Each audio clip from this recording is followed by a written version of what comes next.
Welcome back Ranju Atlee ಮನೆ YouTube ಚಾನಲ್ಗೆ ಎಲ್ಲರೂ ಕೂಡ ವೆಲ್ಕಮ್ ಅಂತ ಹೇಳ್ತಾ, ಹಾಗೆಯೇ ಇವತ್ತಿನ ರೆಸಿಪಿ ಬಂದು ಮಟನ್ ಸಾಂಬಾರನ್ನ ಯಾವ ರೀತಿ ಮಾಡೋದು ಅಂತ ಹೇಳ್ಕೊಡ್ತಾ ಇದ್ದೀನಿ. ಹಾಗೆಯೇ ತುಂಬ ಟೇಸ್ಟಿಯಾದ ಬಿಸಿ ಬಿಸಿ ಮುದ್ದೆ ಜೊತೆಗೆ ಮಟನ್ ಸಾಂಬಾರು ಯಾರಿಗೆ ತಾನೇ ಇಷ್ಟ ಆಗಲ್ಲ ಹೇಳಿ. ಬನ್ನಿ ಅದನ್ನು ಯಾವ ರೀತಿ ಮಾಡೋದು, ಏನೇನು ಬೇಕು ನೋಡ್ಕೊಳ್ಳೋಣ. ಇಲ್ಲಿ ಸುಮಾರು 1 kg ಅಷ್ಟು ಮಟನ್ ತೊಗೊಂಡಿದ್ದೀನಿ. ಅದನ್ನು ಚೆನ್ನಾಗಿ ತೊಳೆದು ನೀರೆಲ್ಲ ಸೋರಿಸಿ ಎತ್ತಿಟ್ಕೊಂಡಿದ್ದೀನಿ. ಹಾಗೆ ಇಲ್ಲಿ ಒಗ್ಗರಣೆಗೆ 1 ಈರುಳ್ಳಿನ ಕಟ್ ಮಾಡಿ ಇಟ್ಕೊಂಡಿದ್ದೀನಿ. ಹಾಗೆ ಕೊತ್ತಂಬರಿ ಸೊಪ್ಪು, ಪುದೀನ ಎರಡನ್ನೂ ಕೂಡ ಕಟ್ ಮಾಡಿ ಇಟ್ಕೊಂಡಿದ್ದೀನಿ. ಇಲ್ಲಿ ಮಸಾಲೆ ರುಬ್ಬಕ್ಕೆ ಏನೇನು ಬೇಕು ನೋಡ್ಕೊಳ್ಳೋಣ. 1 ಸ್ಪೂನ್ ಸೋಂಪು, 1-2 ಪೀಸ್ ಚಕ್ಕೆ, ಏಲಕ್ಕಿ ಕಾಯಿ 1, ಹಾಗೆಯೇ ಲವಂಗ, ಕೊತ್ತಂಬರಿ ಸೊಪ್ಪು, ಬೆಳ್ಳುಳ್ಳಿ, ಶುಂಠಿ, ಈರುಳ್ಳಿ, ಟೊಮೊಟೊ, ಒಣಮೆಣ್ಸಿನ್ಕಾಯಿ, ಗಸಗಸೆ, ಹಾಗೆಯೇ ಹುರ್ಗಡ್ಲೆ ತೊಗೊಂಡಿದ್ದೀನಿ,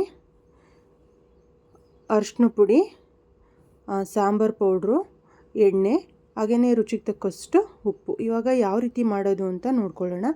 ಇಲ್ಲಿ ಸ್ಟವ್ ಮೇಲೆ ಒಂದು ಕುಕ್ಕರ್ ಇಟ್ಕೊಂಡು ಕುಕ್ಕರ್ಗೆ 1-2 ಟೇಬಲ್ ಸ್ಪೂನಷ್ಟು ಆಯಿಲ್ ಹಾಕ್ಕೊಂಡು, ಆಯಿಲ್ಲು ಚೆನ್ನಾಗಿ ಬಿಸಿ ಆದಮೇಲೆ ಅದಕ್ಕೆ ಕಟ್ ಮಾಡಿ ಇಟ್ಕೊಂಡಂಥ ಈರುಳ್ಳಿನ ಹಾಕ್ಕೊತಾ ಇದ್ದೀನಿ.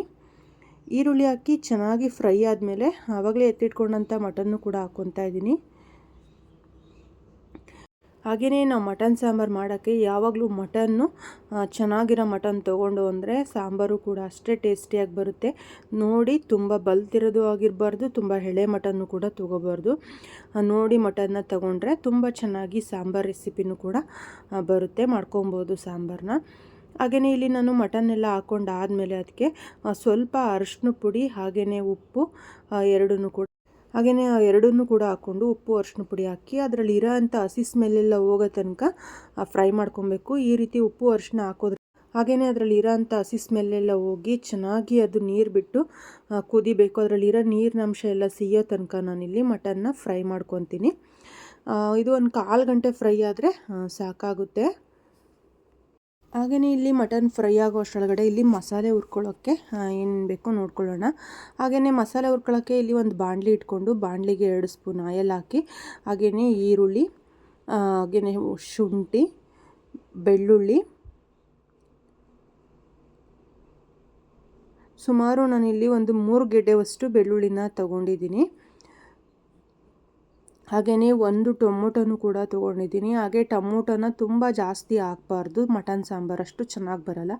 ಹಾಗೆಯೇ ಒಣಮೆಣ್ಸಿನ್ಕಾಯಿ, ಗಸಗಸೆ, ಹಾಗೆ ಚಕ್ಕೆ, ಸೋಂಪು, ಲವಂಗ, ಏಲಕ್ಕಿ ಅಷ್ಟನ್ನು ಕೂಡ ಹಾಕಿ ಚೆನ್ನಾಗಿ ಹುರ್ಕೊತೀನಿ.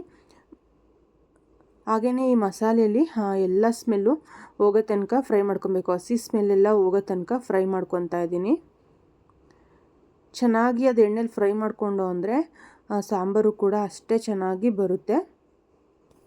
ಹಾಗೆಯೇ ಅದೆಲ್ಲ ಚೆನ್ನಾಗಿ ಫ್ರೈ ಆದಮೇಲೆ ಸ್ಟವ್ನ ಆಫ್ ಮಾಡಿಕೊಂಡು 1 ಬೌಲಷ್ಟು ತೆಂಗಿನಕಾಯಿ ತುರಿ, ಹಾಗೆಯೇ 5 ಟೇಬಲ್ ಸ್ಪೂನಷ್ಟು ಸಾಂಬಾರು ಪೌಡ್ರು, ಅದಕ್ಕೆ 1-2 ಟೇಬಲ್ ಸ್ಪೂನಷ್ಟು ಹುರ್ಗಡ್ಲೆ,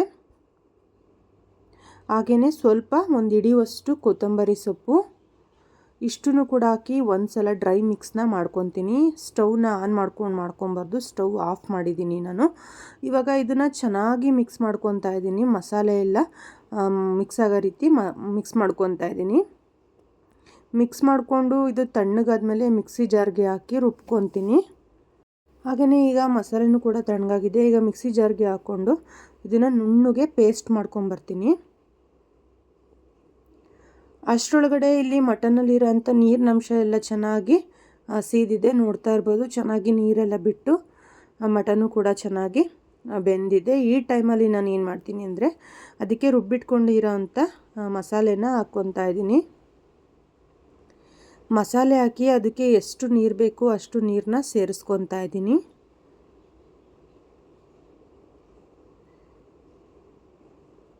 ನೀರು ಹಾಕಿ ಇವಾಗ ನಿಮಗೆ ಉಪ್ಪು ಖಾರ ಏನಾದರೂ ಬೇಕು ಅನಿಸಿದರೆ ಅದಕ್ಕೆ ಸ್ವಲ್ಪ ಉಪ್ಪು, ಇಲ್ಲ ತಪ್ಪಿದರೆ ಖಾರ ಎರಡನ್ನೂ ಕೂಡ ಹಾಕ್ಕೊಬೋದು.